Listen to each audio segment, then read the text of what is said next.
Hello my dear friends, स्वागत है आप लोग का अपने YouTube channel biology world by Dilip Pandey. आज का जो हम लोग का नया टॉपिक है वो है आर्टिकुलेशन और जॉइंट ऑफ एंडोस्केलेटन। हम लोग जो है लोकोमोशन एंड मूवमेंट्स में पढ़ रहे थे, हमें डिफरेंट टाइप्स के जो बोन्स भी पढ़ चुके हैं, किस जो हमारे बॉडी में कौन कौन से बोन्स कहाँ पाए जाते हैं, अप्रॉक्स कितने बोन्स होते हैं, तो सब चीजों को हम लोग यहाँ पर पढ़ चुके हैं। आज हम लोग का जो नया टॉपिक है वो है जॉइंट्स ऑफ स्केलेटन। जो स्केलेटन है वो स्केलेटन में आपस में ज्वाइंट कैसे होता है, किस प्रकार से वहां पर आर्टिकुलेशन की प्रोसेस होती है।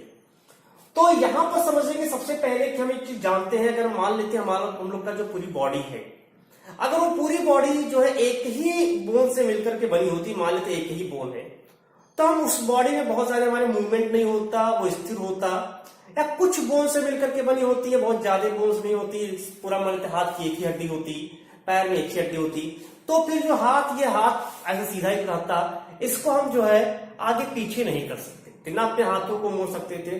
तो इसीलिए हम लोग का जो पूरी बॉडी है वो पूरी बॉडी डिफरेंट टाइप के बोन से बनी होती है। अब उस बोन्स में भी मूवमेंट्स प्रेजेंट हो कि नहीं प्रेजेंट हो, उसकी आवश्यकता अनुसार ये पूरी प्रक्रिया होती है। तो जो अस्थियों का संधि होता है उसी प्रोसेस को हम लोग कहते हैं आर्टिकुलेशन, और इसका जो अध्ययन किया जाता है वो हम लोग करते हैं आर्थ्रोलॉजी में। आर्थ्रोलॉजी में तो आर्थ्रोलॉजी के अंतर्गत हम जो है जो एंडोस्केलेटन होता है उस एंडोस्केलेटन के जो अंत कंकाल है उस एंडोस्केलेटन के ज्वाइंट्स के बारे में पढ़ते हैं। कभी कभी मान लेते हैं कि किसी का हाथ या पैर जो कहते हैं फ्रैक्चर हो गया, स्ट्रेन आ गया, तो उसको ले जाते हैं किसी डॉक्टर के पास, तो डॉक्टर होता है उसको लोग आर्थ्रोलॉजिस्ट के नाम से जानते हैं। तो यहां पर हम लोग आर्थ्रोलॉजी पढ़ रहे हैं, आर्टिकुलेशन और जॉइंट्स ऑफ एंडोस्केलेटन इसके पार्ट्स होते हैं। तो यहां पर आर्थ्रोलॉजी में किस प्रकार से बात करें, सबसे पहले हम बात करते हैं कि जो मूवमेंट होता है हमारी बॉडी में, अगर हम बात करें on the basis of movements in our body, तो यहां पर जो है देयर आर 3 टाइप्स के होते हैं। अगर कह सकते हैं संधियों के, जो संधि होता है ज्वाइंट्स होता है, अगर संधि के आधार पर हम बात करें तो हमारा जो संधि है उसके आधार पर हमारी जो संधियां है वो 3 प्रकार के, या हमारे जो एंडोस्केलेटन है उस एंडोस्केलेटन में जो मूवमेंट हो रहा है वो मूवमेंट 3 प्रकार के बोन्स जो ज्वाइंट्स होता है उसके कारण होता है। पहला जिसको होता है, जिसको लोग कहते हैं पैरेलल ज्वाइंट्स है, इसमें क्या होता है पूरी तरह से फ्रीली मूवेबल होता है, यानी कि यहाँ पर जो है कुछ ऐसे भी ज्वाइंट्स होंगे जो फ्रीली मूवेबल होंगे, फ्रीली मूवेबल ज्वाइंट्स यहाँ पर होगा, यानी कि कह सकते हैं कि पूरी तरह से फ्री ज्वाइंट्स होंगे। कुछ इसमें ऐसे भी होंगे हमारी बॉडी में जो स्लाइटली मूवेबल होंगे, स्लाइटली मूवेबल होंगे। कुछ हम लोगों में जो है इमूवेबल होंगे, अर्थात उस पर गतियां नहीं पाई जाएंगी। तो इस तरह से जो है 3 प्रकार के जो है मूवमेंट हमारे बॉडी में हो सकता है, या तो पूरी तरह से फ्री हो, या तो कुछ हल्का फुल्का उसमें फ्री हो, या फिर बिल्कुल भी जो है वो जो है वहां पर गति ना हो। तो इस प्रकार से 3 प्रकार के जो है संधि के आधार पर ज्वाइंट्स होते हैं। तो freely movable joints, slightly movable joints and immovable joints कहलाते हैं। तो पहला हम लोग पढ़ते हैं, स्टार्टिंग करते हैं freely movable joints. Freely movable joints, देखिए फ्रीली मूवेबल ज्वाइंट्स की अगर हम लोग बात करें तो ये अर्थात इसका मतलब है कि ऐसी प्रकार, इस प्रकार की संधियां जिसमें जो मूवमेंट है वो पूरी तरह स्वतंत्र है, स्वतंत्र हो करके उसमें गतियां हो पा रही हैं। तो ऐसा कैसे होता है देखेंगे कि जैसे मान लेते हैं ये बोन्स है, तो इसमें जैसे जो 2 बोन्स होते हैं, ये है और ये, इस दोनों बोन्स के बीच में यहां पर जो है, दोनों बोन्स के बीच में यहां एक हल्की सी दरार भी पाई जाती है। तो दोनों बोन्स है, इन दोनों बोन्स में यहां पर जो है एक हल्की सी दरार भी उपस्थित होती है। तो ये जो हल्की सी दरार यहां पर प्रेजेंट है, ये दरार, इसमें एक तरल पदार्थ भी भरा होता है, इस तरह से।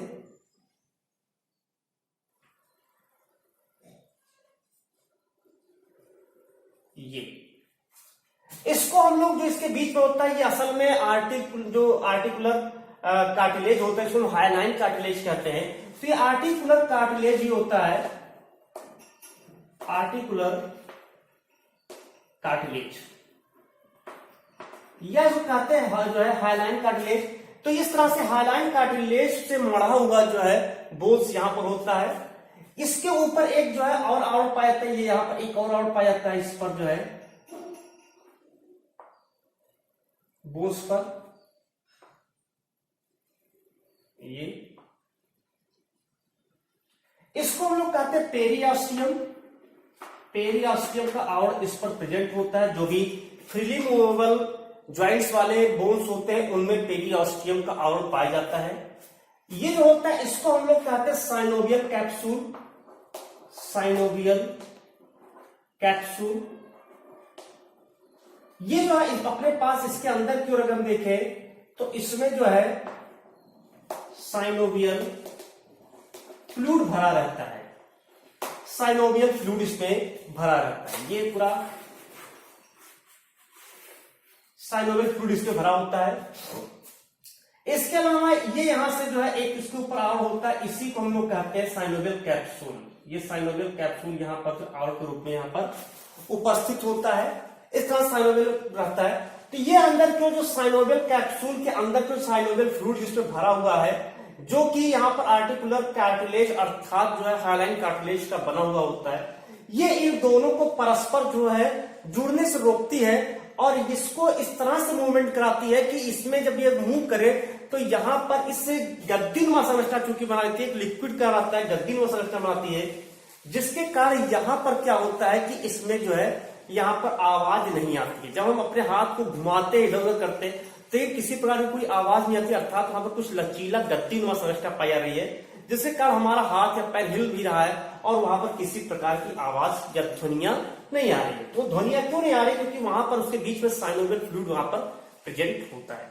तो ये सबसे इंपॉर्टेंट होता है इसमें फ्रीली मूवेबल ज्वाइंट्स पे कि वहां पर साइनोवियल कैप्सूल या साइनोवियल फ्लूइड्स वहां पर भरा होता है, जिसके कारण जो है उसमें मूवमेंट भी होता है और उसमें ध्वनि भी जो है अस्थियों में ये टकराने के बाद ध्वनि भी नहीं होती, क्योंकि टकराने की गुंजाइश भी वहां पर नहीं रहती है।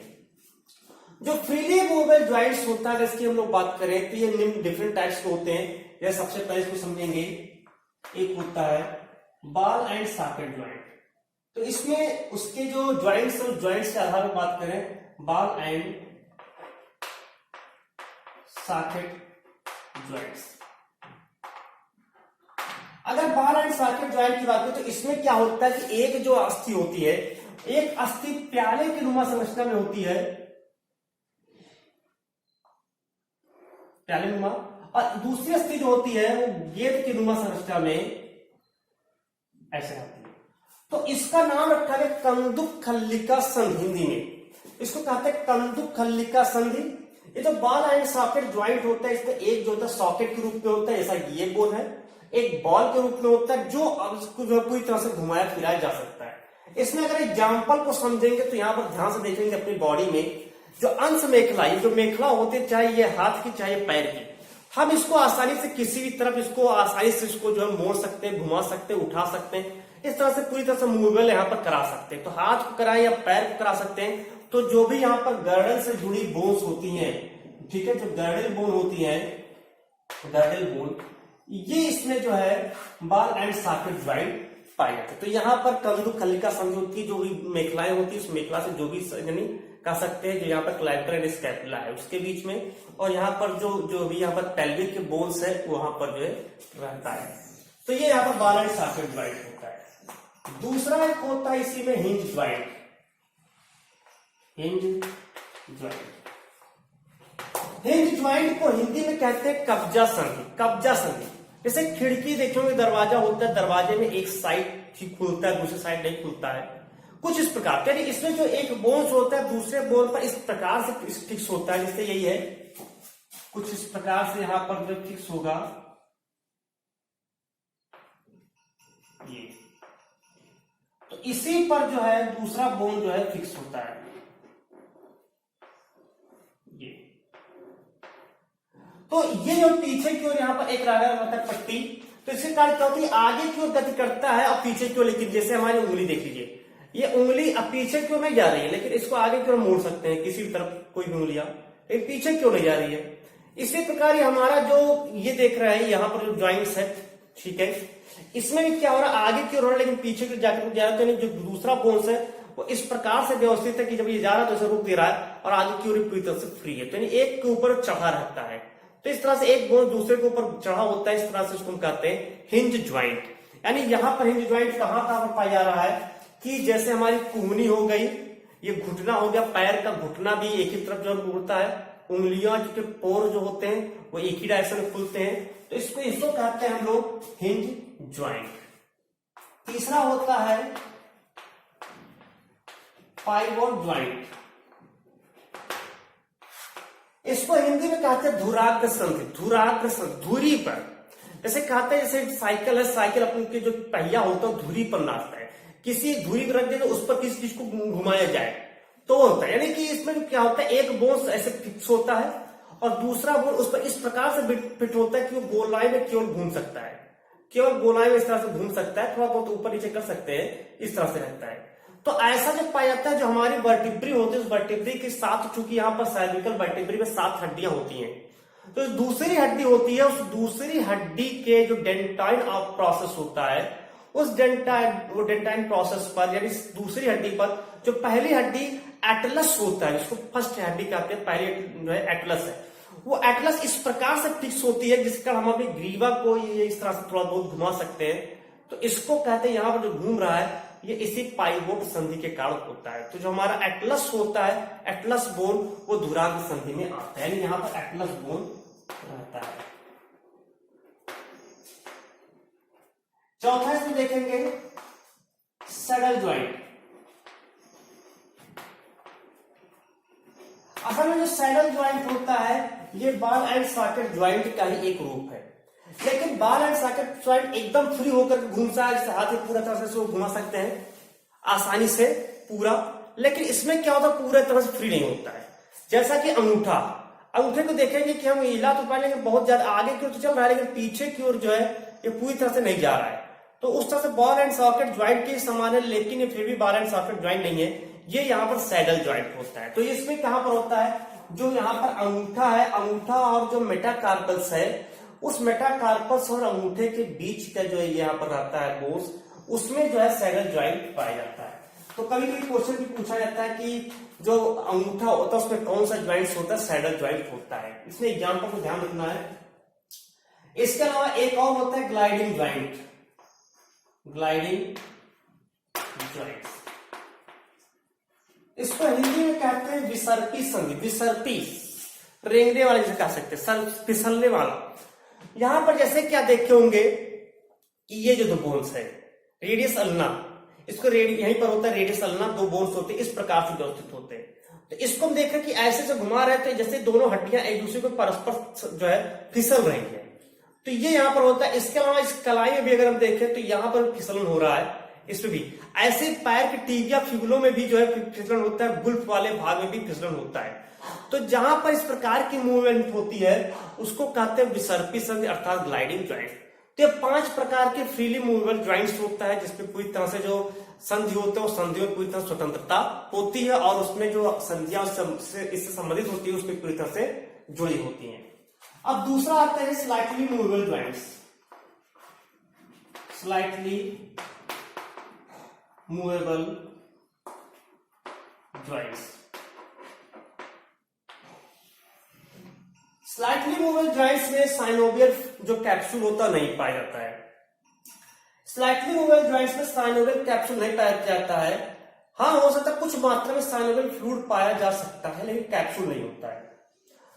तो ये अपनी जो गति है साइनोवियल फ्लूइड की कुछ मात्रा हो सकती कभी कभी, या फिर जो फाइबर्स होता है उस तंतुओं के द्वारा इसमें गतियां होती हैं, लेकिन गतियां से बहुत ही कम होती हैं। जैसा कि अगर हम बात करें यहाँ पर गतियों की, तो जो हमारा ये जबड़ा होता है, जबड़े में देखेंगे तो बहुत ज्यादा मूवमेंट नहीं होता है।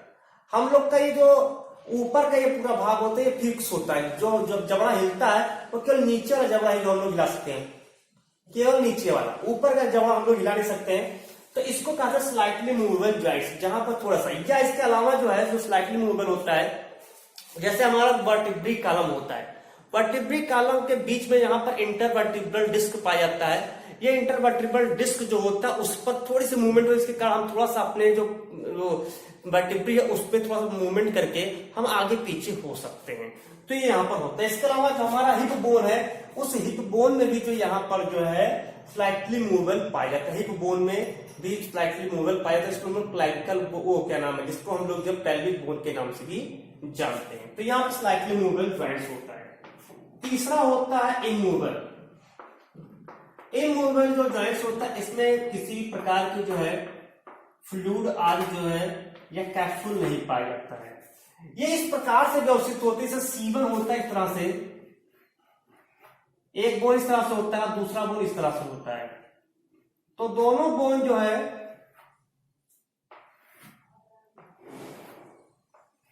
इस तरह से होते हैं। तो इस तरह से एक दूसरे के सीवन में इस तरह से फिट होते हैं कि इसमें जरा सी भी गतियां होने की संभावना नहीं होती, क्योंकि इसमें साइनोवियल फ्लूइड भी नहीं पाता है, अतः इसमें गतियां नहीं होती हैं। और ऐसा किसमें पाता है, जो हम लोग की कपाल होती, क्रेनियम होता है, क्रेनियम की जितनी भी बोन्स होती है, क्रेनियम बोन, उन सब में जो है इसी प्रकार के ज्वाइंट्स पाए जाते हैं। तो वो पूरी तरह से वहां पर जो इमूवेबल होता है, अचल होते हैं, उसमें गतियां बिल्कुल भी नहीं होती। तो इस प्रकार से हमारे शरीर में 3 प्रकार के जो गतियां होती है, एक फ्रीली मूवेबल ज्वाइंट्स होता है, और एक स्लाइटली मूवेबल ज्वाइंट्स होता है, और एक इमूवेबल ज्वाइंट्स होता है। तो ये हमारे शरीर में जो है मूवमेंट्स होता है, जिसके कारण हमारे शरीर जो है मूव करता रहता है। धन्यवाद।